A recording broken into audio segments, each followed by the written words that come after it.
So we're here again at the SDG Live studio, and welcome. Thanks to the UN Foundation as well as GSMA that we get to talk about some very interesting topics relevant to what's happening here at the World Economic Forum here in Davos, and the SDGs and what the UN has put out. Amazingly, a lot of people will say that all of the countries in the UN said, yes, they're going to do this, coming together with the SDGs. So we're going to try to put the two together. Not a difficult thing to do. And our topic for the next 10 minutes is tech for a future-ready workforce. I know it's a big topic, a tough topic, but we got two big brains with us. Mary Snapp, Corporate Vice President and Lead for Microsoft Philanthropies. Thank you for being here. Mona Mourshed, Senior Partner, McKinsey and Company as well, and thank you for being here. In a sentence, tell me what you do. So I do two things. I support a nonprofit that is founded by McKinsey. It's called Generation, and we recruit, train, and place disconnected youth in jobs across the world. And I also have done a lot of education research and work in McKinsey as well. Oh, wow. Okay. Wearing two big hats. And yourself also. Leading Microsoft Philanthropies within the corporation, trying to bring the best assets that the company has, our employees, our technology, and our cash, to ensure that no one is left behind in the upcoming Fourth Industrial Revolution. So Microsoft is a big thing. Yes. And that big thing's been able to, amazing, like a battleship turn. And why was it able to do that when you look at tech, specifically in our topic on tech for a future-ready workforce? I think it's all about culture, and it's all about a growth mindset and being open to change. So when we think about a future-ready workforce, certainly there are skills that need to be learned and technical certificates, but really what it's about is adaptive learning, critical thinking, those kinds of things that you take with you in life, and by the way, that you can learn if you start with a baseline in computer science and coding. And what does that mean for the SDGs? I can see the thematics, Yeah. but I'll let you address that. For the SDGs, we are really focused a lot on education. We're focused a lot on eliminating poverty. And gender equity is a big piece of what we do. So all the work that we do in digital education with our nonprofits, we put metrics on the line and we ask them to ensure that we are serving at least 50% girls in all of these STEM and computer science kinds of classes. Mm-hmm. How about you, Mona?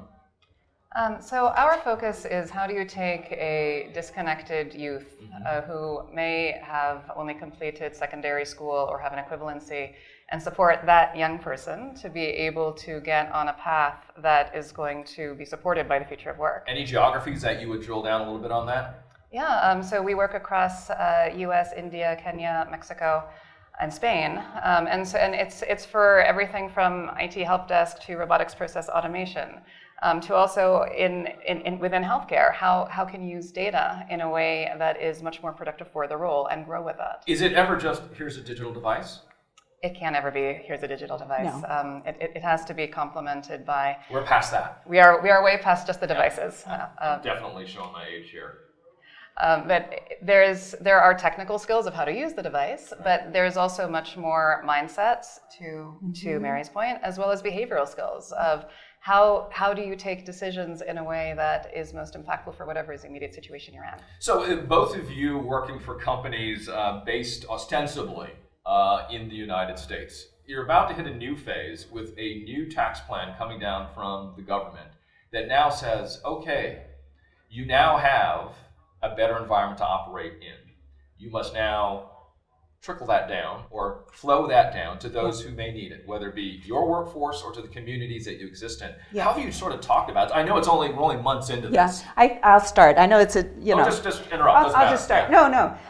I think that it's to be seen yet which companies benefit and which don't. And I think certainly there are a number of companies who've already seen a benefit and talked about that benefit. Yeah. I'm not sure that technology companies have that same kind of benefit just because of the way the bill is structured. We'll find out. I think even absent that, you have to assume that giving back is more than table stakes. It's essentially a moral imperative. Right. And we're being asked to do that even before the tax bill, by our employees, by our shareholders, and by the public. So your employees, your customers, your board members, they want this already, so you built it in, is what you're saying. Absolutely. Relevant to SDGs and the way you operate. And I'll tell you, the work that we do, it is very much driven by our employees, and not just the philanthropy work. Yeah. We are taking positions on things like immigration, climate change, LGBTQ issues Yeah. because our employees, others, but our employees clearly are asking us to. Very interesting. How about you? I think very much the same, that there has to be social good that lies at the heart of what any of our companies is engaged in. I would also say that from our perspective, if you look at corporates writ large, over 80% of them realize that over the next 5 years, they're going to have to make significant shifts to their workforce because of all of the forces that we've been discussing. Right. And we've just done a survey. Less than 16% actually feel like they know what that path should be. And so I think that there's a role that we can play within that to be able to identify what are the ways to do effective reskilling and to go towards that. I was sitting in on a session yesterday. That was exactly that dynamic when you are, and you've been doing this, you've been hearing this from other leaders at the Economic Forum, that workforce elasticity that you need now is only grown wider and deeper than ever before. And it's sort of like, what is it? And how do you prepare your organizations for that, especially in the tech space? How do you? I mean, is it easier in terms of understanding that bandwidth, if you will, or that's, I don't want to use that word, that elasticity that your workforce needs? Is it easier in tech or tougher? I think tech certainly moves forward quickly, and we have to have lifelong learning, and we have to have ongoing education. The crowd out there likes your answer. Oh, I don't know good. if you heard them cheering. Oh no, I'm not sure that's it. But there's also a number of policy changes that I think all corporations just have to recognize. So workers will want to work in a different place. They'll likely change jobs every 7 or 8 years. So we really have to think about what benefits look like and other kinds of things that really set up how workers will want to work, let alone the skills that they'll need. I would say that it all starts with understanding what are the activities that we're going to need work to look like for any given profession.